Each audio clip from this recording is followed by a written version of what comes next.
So our leader had to show the guy the video he took, and that took way longer than it should have. But eventually we got to go on to the next round. We didn't win, but we put up a valiant effort. But after Maple Dell, I had the choice of going to... Did my stream just barely start? What's going on stream?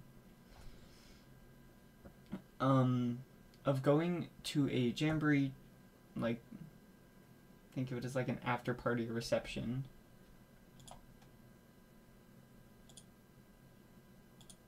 What on earth is going on? I'm gonna have to post this afterwards later because it makes a local copy. But I had the choice between going to that or doing my ordeal to become Order of the Arrow. I think it's pretty obvious which one I took. As much as I wanted to go to the Jamboree after party, I also knew that there would be few chances for me to become a member of the Order of the Arrow. And if you don't know about the Order of the Arrow, they're a service organization that's a subset, I would say, of BSA. And yeah, I'm part of them. So, let's see what else I have down here. Anything interesting?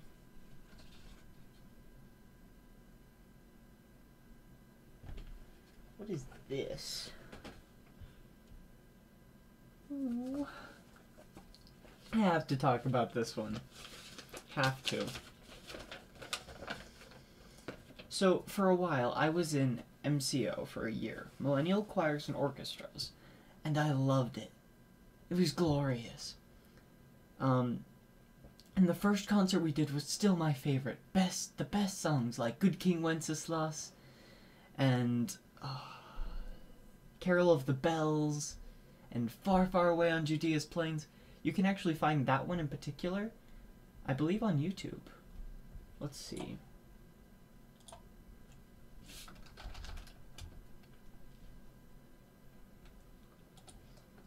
Far, Far Away MCO. Yep, if you type in Far, Far Away MCO, it's the first one. I'll just play a little bit of it so you guys can hear it.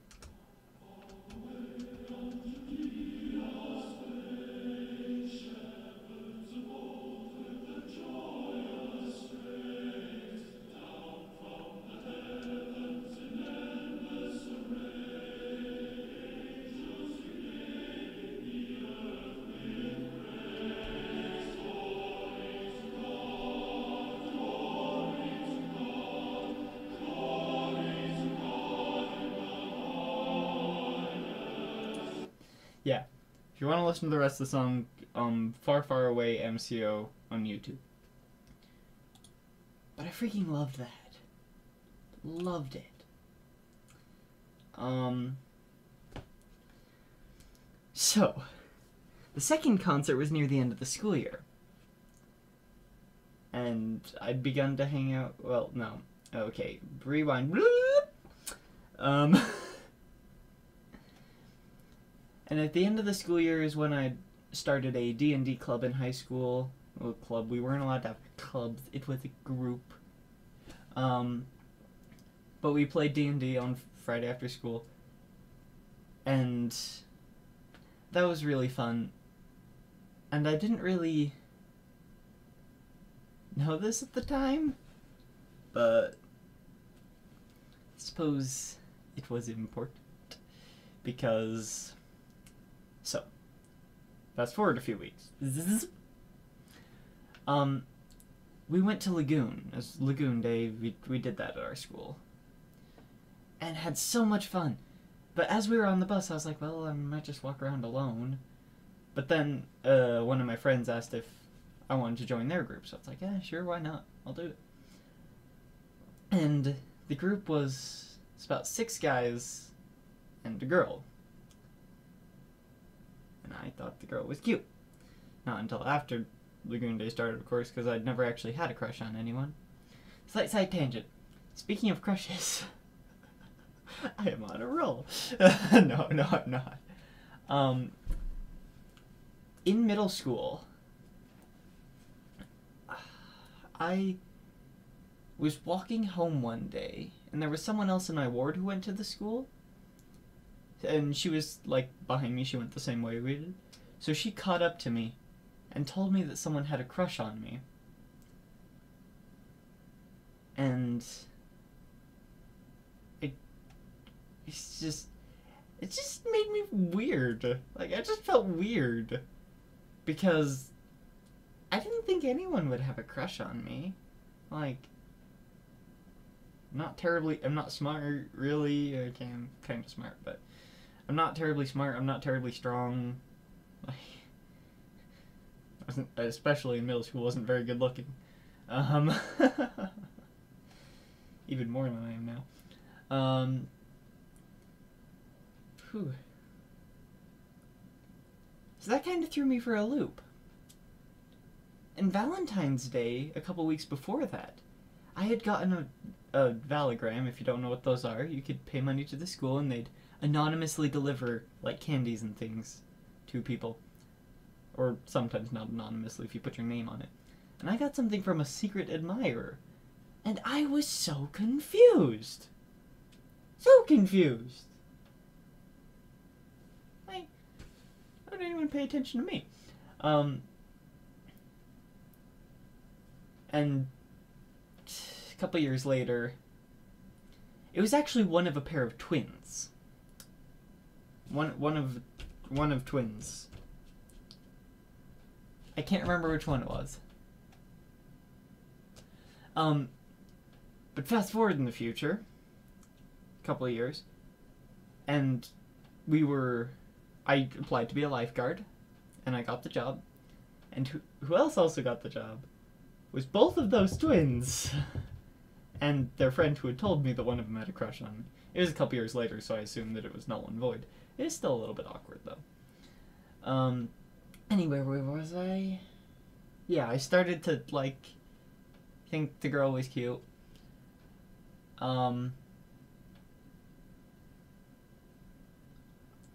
She had brown eyes, brown hair. It's actually kind of short. If you're listening to this, let's hope that's not offensive, because you are kind of short. It's just an observation. So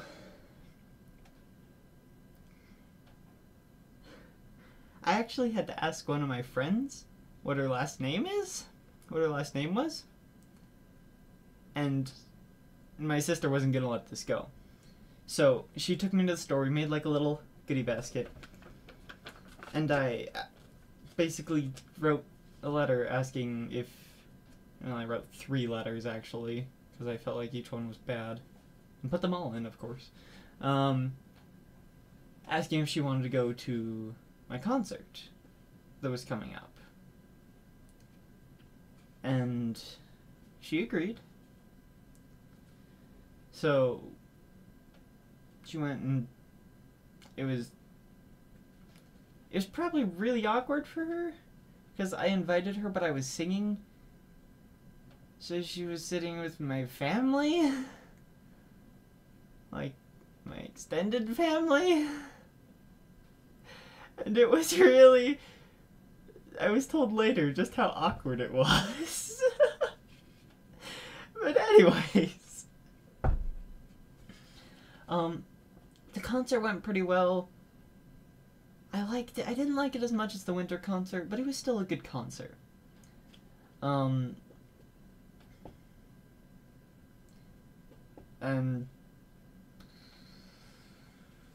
I don't know if there's much to say about that. We ended up hanging out a lot and just going over to each other's houses, playing video games. If she came to my house, we'd usually play Halo. If I went to her house, it'd be like Smash or Mario Kart or any of the Zelda games. Any of them. So we did that for a while, and we'd do other things every now and again. And This is turning into a completely different story from what I originally planned. Yeah, but that's what this ticket's from. Anyway. So... There was one day that she invited me to go, I think it was paddleboarding, specifically, or canoeing or something. I don't remember what she specifically said. On Deer Creek Reservoir. With our family, and it's like, okay, sure, why not? I get to spend time with you.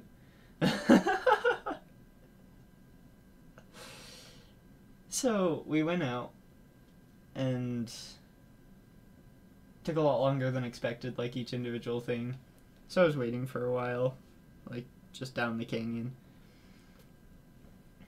And eventually, he picked me up, took me up to Deer Creek, and had lunch. She and I got on a paddleboard and went out onto the lake, and we were talking. We ended up, like, an hour later, we're still on the lake on the paddleboard. We've gone a decent distance at this point.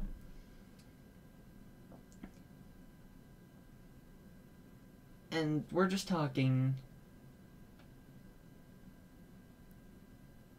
I don't remember if it was before or after. I think she said that she really liked me. Like, specifically with more than a platonic love, which I had no idea what that meant. I know now. But I had absolutely no idea. So I just had to guess, and apparently I guessed correctly. So, we went out even farther, another, like, half an hour later, and it gets, like, really quiet between us. And after a while, she turns to me and says, I'm never gonna forget this. Have you ever kissed a girl? And I was just like, no, because I automatically assumed she wasn't talking about, like, sisters or mom. She wasn't, of course.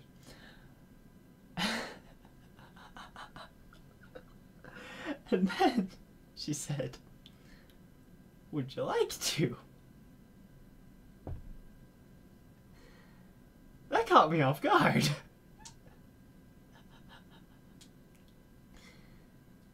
Eventually managed to say, I think it was yes or sure or something like that. And so she spent the next 15 minutes trying to build up the courage to kiss me, but couldn't manage to do it. So we just ended up talking more and paddling around. That was almost my first kiss story. And eventually went back, and the family wasn't very happy because we'd been out for 3 hours on the paddleboard, and apparently we were supposed to, like, switch off who was using them. So it all ended up okay though. Yeah, that was a real interesting day.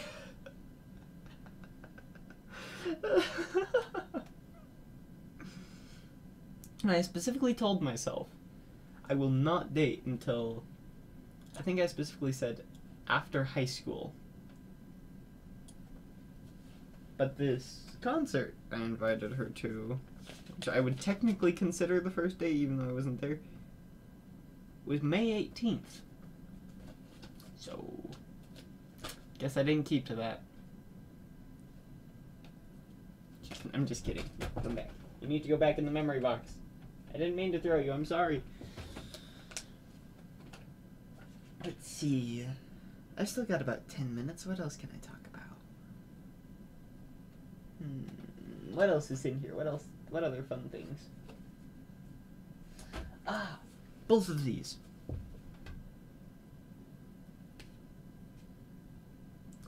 So, I don't know if I have time for both of these. Both of these. This one looks more interesting, so I'm just gonna go with this. This is actually an envelope as you can see. It's an envelope, but the camera's there.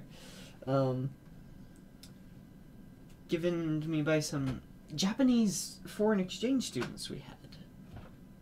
I think this one we had 2 sets of Japanese Chinese, not Japanese. Chinese foreign exchange students. There was Tina and Grace, who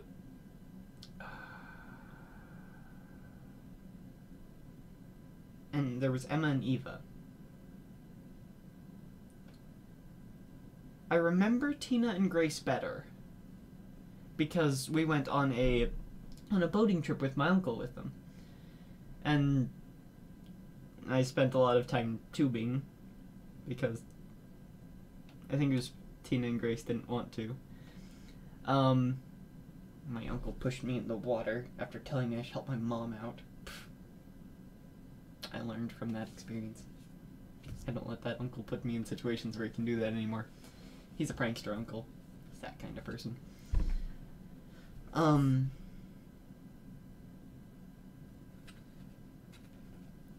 But they were really nice, and it was just fun. Emma and Eva, though, I didn't know very well. They were there most of the time that I was at Jamboree. So I came home and had a day or two to get to know them and to recover from Jamboree. And then I went straight to summer camp. So I really didn't know much about them. And I can't really remember anything. They were only with us for a couple weeks, I'm pretty sure. So I really don't remember them very well. And it might have been the whole year, but I really can't remember. And I feel kind of sad and guilty about that. Because... yeah. Anyway. On the subject of foreign exchange students, I am on a roll with these transitions. No, I'm not.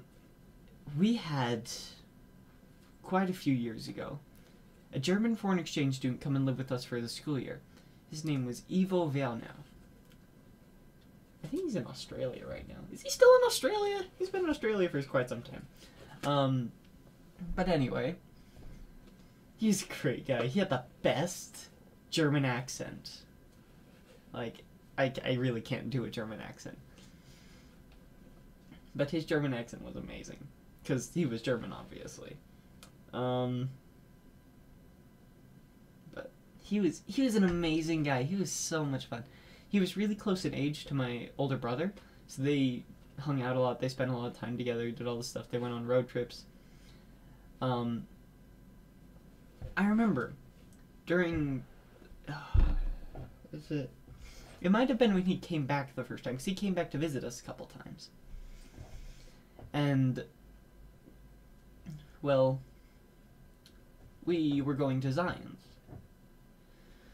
So my mom was like, oh, why don't we take Eva to see the Grand Canyon? It makes sense. So I went with them, and I think my brother's name is Aaron. My brother Aaron and Evo. I think the 4 of us went. And I'll always remember what he did. As we were driving through Arizona, northern Arizona, where there is nothing for miles, he leaned out the window and took a picture of the Arizona desert. Of nothing. Because they don't have nothing in Germany.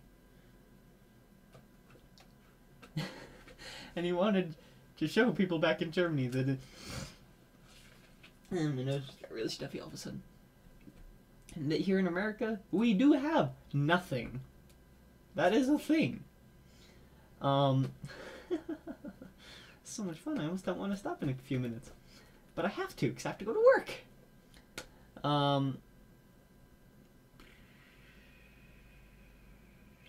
yeah, he was a great guy. He actually sent me a basketball jersey from Germany. I wonder if it's in here.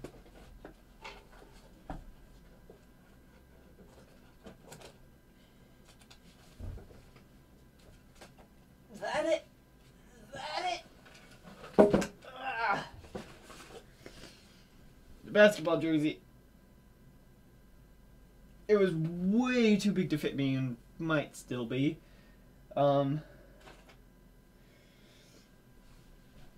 But I still have it. I keep it as a memory. Just like all these things. That's why I'm looking through my memory box. Anyway.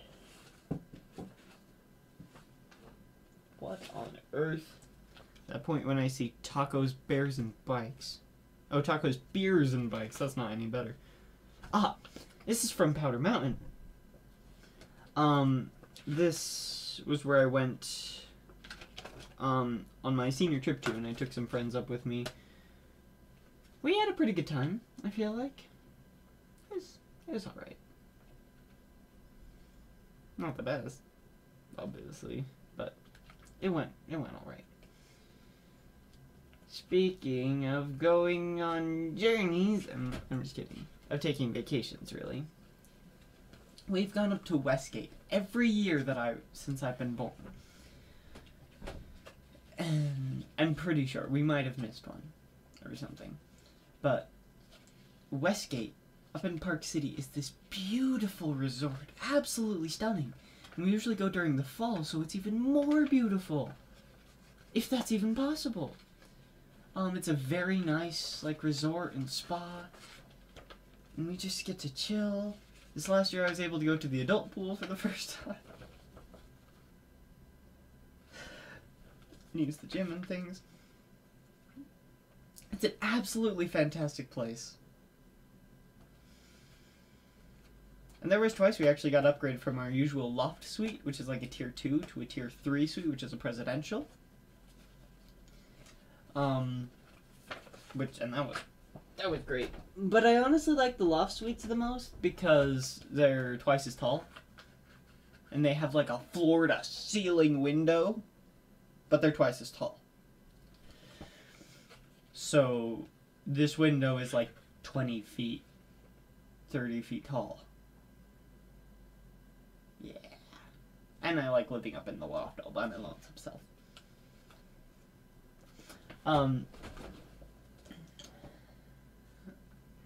Yeah, I'm gonna go a little bit longer than I was originally planning to. I can still make it to work on time.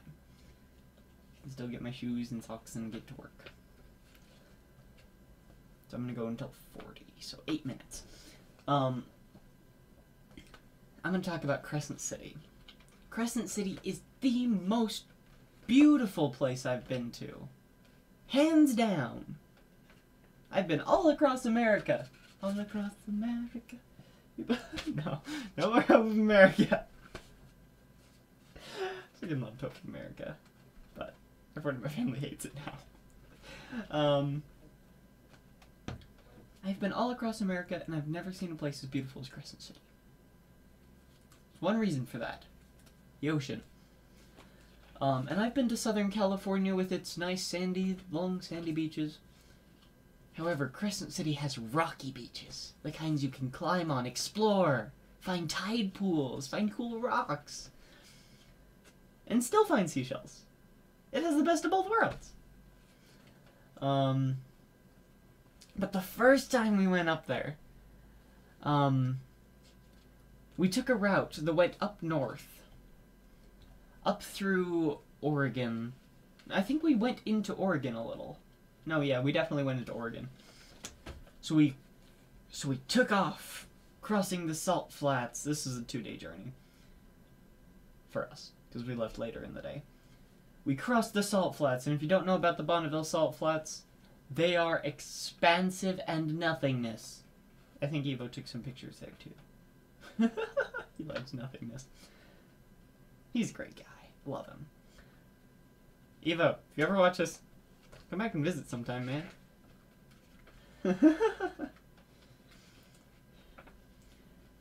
Anyway, we drove across the Bonneville Salt Flats. And it's pretty boring to drive across the Bonneville Salt Flats. Like, there's not much to be said there. And I was taking a photography class in school, so I had my nice big camera that my brother had given me, and I was gonna take all the pictures. And, well, I did. On the journey there, I kept, like, taking pictures out the window. We passed this beautiful lake covered in fog. It was just something magical. My brother, at this point... Wait a second. I didn't have the camera. That was the second time we went. Rewind. The first time we went, it was spring break. We did cross the Bonneville Salt Flats. We went that route. And we saw this sign before going into the Sierra Nevada mountains. Like, we saw a gas station before going into the Sierra Nevada mountains, and we still had a bit of gas left, so we were like, no, we'll just wait for the next one. And then we saw a sign a couple miles down the road. No services. So next 50 miles. Oh.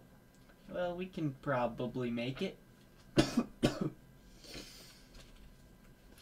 So we start heading down this winding road through the Sierra Nevada mountains in the dark. It's like 9 p.m. at this point. It's twisting, winding road. My mom's getting really sick, and she's hurting at this point. And we make it out of the Sierra Nevada mountains, eventually. I've only got 4 minutes, I need to talk faster.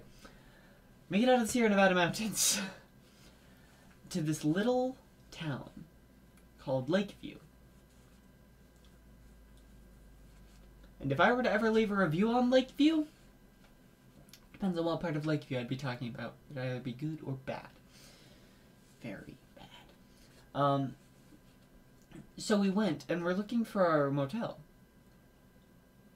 And we went all the way into Lakeview, and then realized it was a few miles back. We were out of gas at this point. And everything in Lakeview was closed. So we drove back, we found the motel, we knocked on the door, we kept knocking. My dad could hear music from inside, but of course no one came to the door, just our luck. And we didn't have service.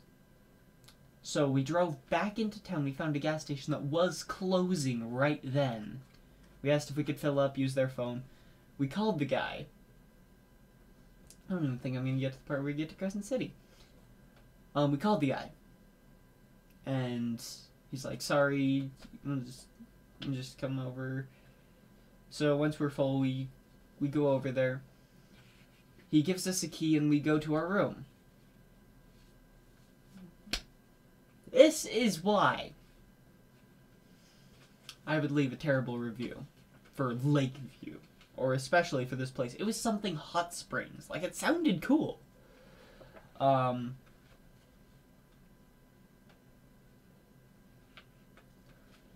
Anyway, this guy had given us a key to a room. So we go to the room. My dad and I are the only ones get out of the car at the moment, and we're tired, we're exhausted, we want to sleep. We unlock the door and go in. And you'll never believe what happened next. This guy sits bolt upright in bed and looks at us. So, and I was just like, he just kind of quickly apologized and we left.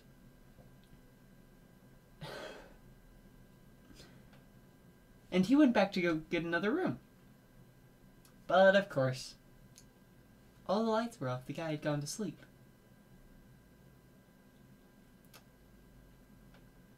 So, we noticed there was a key in the door of the room next to the other room. So we went in there instead. And slept.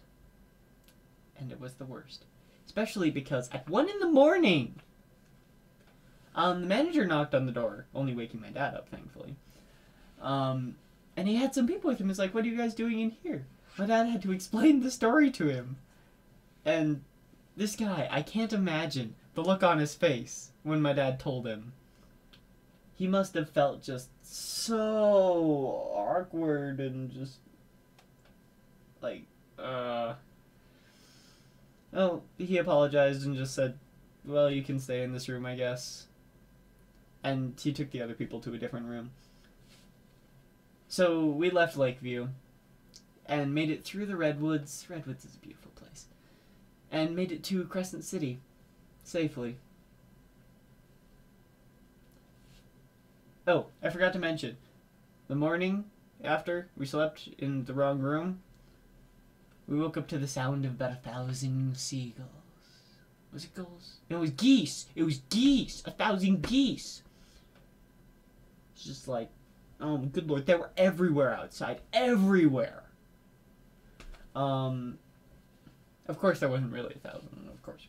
But, we did make our way safely to Crescent City, to this little, like, house that we rented for a week. About a block from the beach, and it was a good vacation.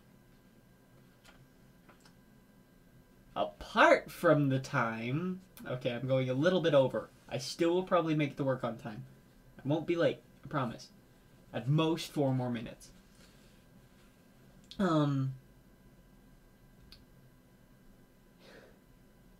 Basically, I got upset about something. Because this is before I realized that I have autism and everything, and... I don't know if I think I told my parents that I had depression, but they didn't believe me. I knew what depression was like. I knew I had it. And I was right. So, we got into a fight. It ended up being. And my mom ended up almost threatening to send me home. You can't do that to me. That made me extremely upset. It's just... So I left. Walked down to the beach. Walked down to the edge of the water. And this is when the story takes a dark turn. Thought about killing myself. Walking out and drowning. But I couldn't. I couldn't take a step into that water. My mind rationalized it as, it's because of the shoes I'm wearing. I didn't care about the shoes. They were so full of holes, they needed to be replaced. They were nearly falling apart at the seams. They were. So I just stood there, unable to move. Until my sister came and she held me. She's always been there for me. Yeah, that's when the story takes a dark turn. Anyway, I'm out of time. I'll have to maybe talk about the second trip to Crescent City next time, if I remember. Otherwise, I'll talk about some other random stuff related to things in my memory box, or things that are sparked by my memory from things related to my memory box, or just from the things I'm talking about. Anyway, I will tell you more stories next time. The day you got my first date. Almost my first kiss. And one of my darker stories. And it's also friggin'... It's also kind of hilarious because of friggin' Lakeview. Anyway, I am completely out of time. So I will see you all next time with more stories. Maybe I'll do that later today. I like doing stories. But either way, I will see you all next time. And Kalu Imbilar. Or walk with power.